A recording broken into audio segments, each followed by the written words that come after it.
प्रेमी मुझे कहा था ये बैठे बहुत सारे प्रेमी, ये ऐसे हैं, वैसे कहते हैं लोग कि अपने अपनों की बड़ाई करते हैं, लेकिन ये संगत गुरु महाराज की है और आप भी गुरु महाराज के हैं।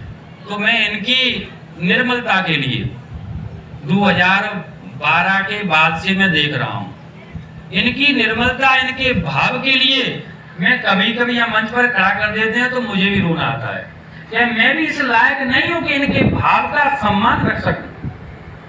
पैसे वाली बात हो, खुशी कार्य वाली बात हो तो सहर्ष स्वीकार।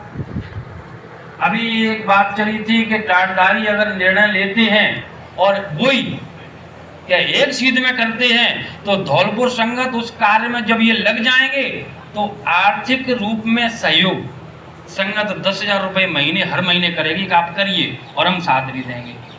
इतना इनका भाव है, लेकिन इनको पता नहीं है कि ये क्या करेंगे और क्या होना है, लेकिन अंदर है। जैसे छोटा बच्चा होता है वो नहीं समझता है कि मुझे भूख लगी है, उसके अंदर कुछ ऐसी क्रिया होती है कि वो रोता है।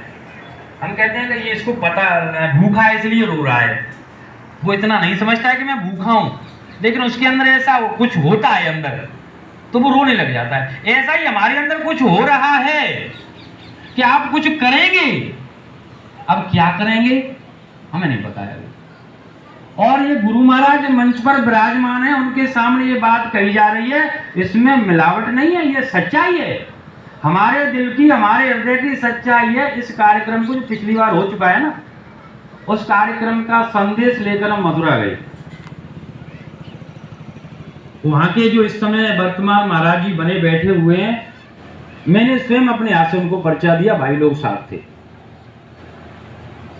क्या है सर? मैंने कहा साहब धौलपुर संगत टाटदारियों का राष्ट्रीय स्तर का एक कार्यक्रम कर रही है, तो उसके लिए हम आपसे चाहते हैं कि आप हमसे कहें या अनुमति दें कि यहाँ जितने भी टाटदारी मथुरा में आए हुए हैं उनको हम उस कार्यक्रम का निमंत्रण दे दें। निमंत्रण देने के लिए आए, आप कहें तो दे दें। तो उन्होंने कहा अच्छा ठीक, बहुत बढ़िया, ऐसा करिए कि वहाँ बाबूराम जी बैठे हैं, आप उनसे मिल लीजिए। हमको बाबूराम जी के पास भेज दिया। हम 10-8 लोग थे, वहाँ पर 10-20 कुर्सियाँ पड़ी हुई थी जहाँ तिवारी जी सेवा लिया करते थे, उसके सामने हुआ और सब लोग बैठे थे। बाबूराम जी थे, मैंने कभी पहले देखा भी नहीं था, नाम बहुत सुने हैं। और प्रेमियों, गुरु महाराज की दया है, गाड़ी चलाने वाला व्यक्ति एक ही मेरी नज़र में रहा है और मैंने उसकी शक्ल देखी है, मैंने किसी दूसरे की शक्ल ही नहीं देखी, जबकि मैं बराबर वर्षों से मथुरा आता जाता रहा हूँ, मैंने कभी किसी को नहीं देख पाया। एक दाढ़ी वाले ऐसी मूंछ थी, उनका शक्ल याद है। ये वर्तमान के व्यक्ति मैंने तो कभी इनको देख ही नहीं पाया। जाते तो लालसा ये रहती है कितना गुरु महाराज को देख लें और इनसे कुछ दर्शन के रूप में अपने अंदर भर लें, और किसी को देखने की पता ही नहीं। जब पता लगा कि ये ने भी गाड़ी चलाई है तो हम तो सोच रहे इनने कब चला ली, चलाई होगी। निर्मलता के साथ उनके पास जब हम पहुंचे, उनसे बात रखी, तो बाबूराम जी ने कहा हमारी पूरी बात सुन करके कि आपने देर कर दी, आप इनको इकट्ठा करना चाहते हैं तो आपने देर कर दी। तो उनसे कहा कि चलिए, हमसे तो देर हो गई, लेकिन जिम्मेदारी बड़े लोगों की थी, आप बड़े बड़े लोगों की, लेकिन आपने कुछ नहीं किया। इतिहास बनता है सबका। मेरे हाथ में झंडा लगा हुआ था, भाई लोग खड़े थे, वो कुर्सी पर बैठे थे, झंडा पकड़े था, झंडे से पावर चल रही थी। इतिहास बनता है हर काम का। हमने सुना है कि एक जंगल में आग लगी, सभी खड़े होकर के तमाशा देख रहे थे। एक चिड़िया गई, पानी लेकर आई, आग पर डालने का प्रयास किया। अब उसे देख करके सब लोग हंसने लगे कि तू पागल है क्या, तेरे इस प्रयास से क्या सफलता मिलेगी, इसमें क्या तू इस आग को बुझा सकती है? तो उसने कहा कि इसका इतिहास बनेगा कि जंगल में आग किसने लगाई। मैंने कि इसका भी इतिहास बनेगा कि संगत को किसने तोड़ा। इतिहास बनेगा, चिड़िया कह रही है, कि कौन तमाशा देख रहा था खड़ा होकर के। इतिहास इसका भी बनेगा कि कौन लोग तमाशा देख रहे थे, संगत बिखर रही थी। और इतिहास में यह भी आया चिड़िया ने कहा कि किसने प्रयास किया, तो उसने कहा कि मैं न आग लगाने वाले में हूं, न तमाशा देखने वालों में, मैं प्रयास करने वाले में हूं, आग बुझे न बुझे। सफलता मिले न मिले भाई, एक हो न हो, हमारा ये प्रयास है। हम उस लाइन में उस जगह अपना नाम लिखाना चाहते हैं कि हमने प्रयास किया, देर से ही सही लेकिन प्रयास किया। वो मौन हो गए। अब पता नहीं इतना क्रोध, इतना भाव कैसे आया, वो मौन हो गए। और हमने कहा नहीं, हम आपकी बात समझ गए, आप नहीं चाहते हैं कि यहाँ किसी को निमंत्रण दें, हम नहीं देते। हम कह करके वहां से चल दिए मथुरा से। तो इस समय हमारा वहां पर भी वर्चस्व नहीं है। मंदिर निर्माण वाली बात करें, वो लोग नहीं है, उनका नहीं है, अब हम लोग हैं। जगह का ऐसा विवाद भी है। तो पहले तो हम सब लोग वही प्रार्थना थी कि हम लोग सब एक हों, फिर मंथन करें कि इस कार्य को किस तरीके से किया जाए जब सफलता मिले। छोटी सी एक बात और याद आती है। एक पंडित जी पढ़ करके आए काशी, एक गांव में होकर के निकल करके जा रहे थे। तो गांव वालों ने पंडित जी से कहा, कहाँ से आए महाराज? कि काशी पढ़ कर। अरे कि आप तो बड़ी विद्वान हैं, हमारे गांव में भी एक विद्वान रहते हैं, आपका शास्त्रार्थ तो हो जाएगा। तो उनको तो नहीं उमंग थी, चलिए हो जाए। पहुंच गए, पर कैसा एक नियम है, जो हारेगा उसके नाक कान काट लिए जाएंगे। अब उसने कहा कि भाई शास्त्रार्थ के लिए आई गई है और ललकारा जा रहा है, तो चलो हो जाने दो, जो होगा सो देखा जाएगा। शाम को शास्त्रार्थ के लिए आमने सामने दोनों रख गए। तो उस स्थानीय गांव वाले व्यक्ति ने उनसे पूछा, कहा कि आप पूछिए। कि नहीं, आप ही पूछिए कुछ। तो भाई चलिए मैं पूछता हूं कि बताइए कटम कटम का क्या अर्थ है। अब उसने तो सारे पोथी पत्थरा पढ़े कुरेदे, देखा कहीं अर्थ नहीं मिला। वो चुप रह गया। अरे एक ही सवाल में आप तो धराशायी हो गए, इसके नाक कान काट लिए जाए। बड़ी बुरी हालत में वो अपने घर के लिए चला, सोच रहा है क्या मुंह दिखाऊंगा। गया पढ़ने, नाक कान रास्ते में दे आया। उसका बड़ा भाई जंगल में मिल गया, रास्ते में भैंस चरा रहा था पशुओं को लेकर के। भाई को देखा इतने दिनों के बाद और इस हालत में, बड़ा दर्द हुआ। किसने किया तेरे साथ? कि भैया ऐसी ऐसी बात हो गई रास्ते में। क्या पूछा? कि पूछा कटम कटम का अर्थ क्या है। तो कि ऐसा कर, तू इन पशुओं को लेकर घर जा और मैं उसको जवाब देकर आता हूँ। अरे कि भैया कम से कम दोनों भाई में से एक तो बिना नाक, एक तो नकटा है ही, दूसरा कम से कम नाक वाला तो बना रहे, तुम मत जाके। नहीं, तुम पढ़े भी नहीं हो। कि चलो कोई बात नहीं है। वो लेकर के चला गया गांव में, पोथी पत्रा दबा कर। और एक याद तो सुबह एक के नाक कान कटे कल शाम को, और दूसरे दिन फिर आ गया एक नया। गांव वालों को लत थी, बिठाल दिया। सामने से साथ शुरू हुआ, उसको तो पता था। उसने वही प्रश्न छोड़ दिया, कटम कटम का क्या अर्थ है। बगल में लाठी रखी थी, उठा करके एक मारी उसके पीठ में। गांव वाले तो बहुत चक्के, उनसे कह दिया कि देखो हमारे बीच में कोई नहीं आएगा, सवाल जवाब हो रहे हैं। तो ये कैसा जवाब हुआ? इन्होंने प्रश्न पूछा और लाठी। तो उन्होंने खड़े होकर के कहा कि ये जवाब नहीं है, ये तो प्रश्न की मूर्खता पर इसने मूर्ख भरा प्रश्न ही पूछा है। सबसे पहले होता है जुतम जुतम, भाई खेती की जुताई करनी होती है। उसके बाद होता है बबम बबम, फसल बोई जाती है। उसके बाद होता है पानी लगम लगम, और उसके बाद होता है फसल पकम पकम, और तब आती है कटम कटम। बताइए कहां चल रहा है? अरे यार बात बिल्कुल सही कह रहे हो। तो कहीं हम लोग ऐसा तो नहीं कर रहे हैं, कटम कटम कर पहुंच गए हो, अभी बाकी काम कुछ बाकी हो। इसीलिए आपसे मैंने वो भी आपको बताई थी, गुरु महाराज सामने हैं, साक्षी हैं, कोई बनावटी बात नहीं है। हम आपसे बार बार उम्मीद करते हैं, हृदय चाहता है कि आप भी कुछ निकालें, लेकिन इसमें बीच में जो निकल कर के बात आ रही है, मंदिर निर्माण का कार्य इन परिस्थितियों में अपन लोग कैसे करें। अगर हम लोग इस समय मंदिर निर्माण के लिए तैयार हैं तो आप बताइए, तैयार हैं? निर्माण कार्य इसी समय करना चाहिए कि नहीं?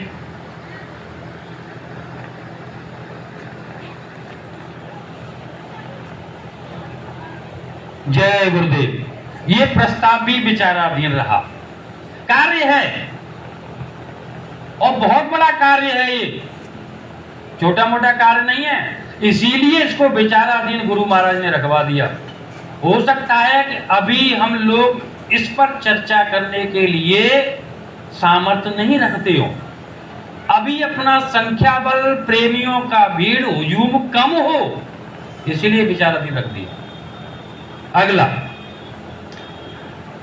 हमारे एक गुरु भाई हैं, आज उपस्थित नहीं हुए इस कार्यक्रम में, पिछली बार आए थे, रामस्वरूप फकड़दास जी। उन्होंने सेवक समूह की बात कही थी,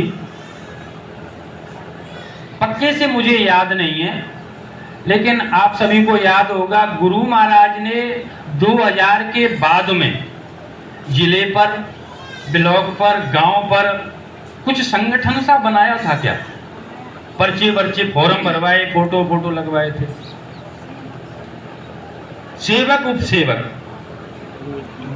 ये कब की बात है?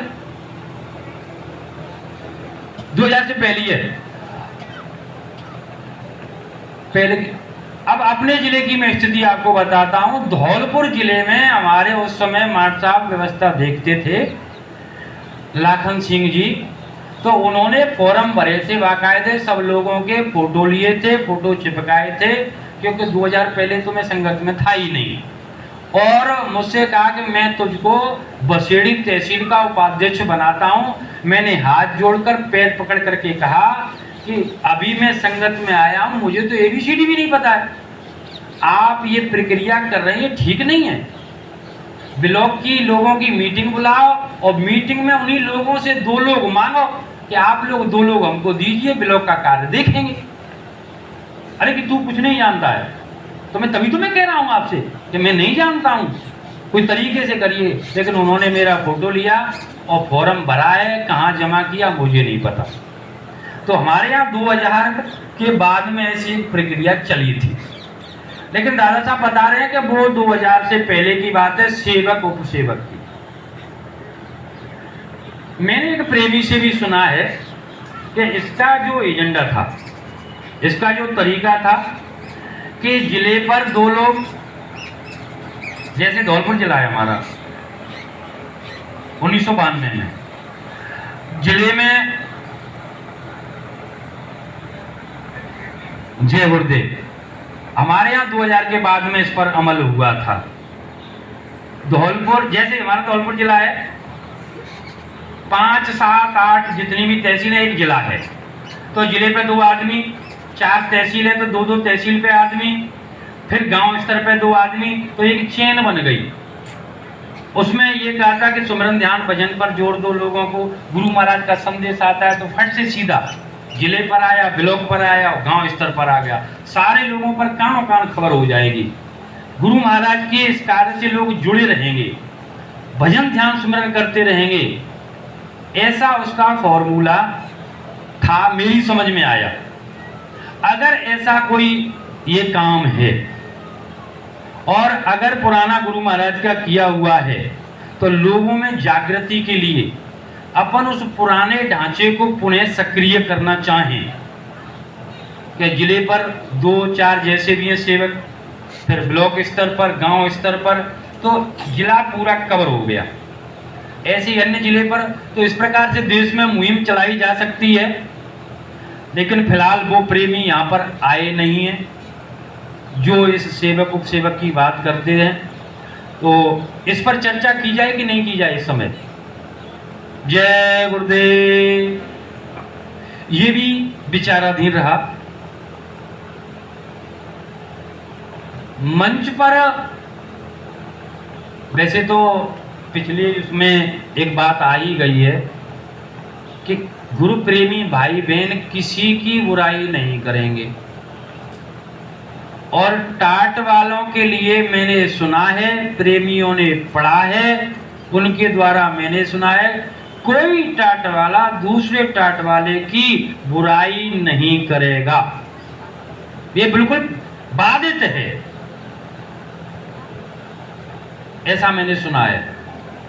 अब इसमें मैंने क्या पकड़ा है, मंच पर वक्ता भाषा मर्यादित रखेगा।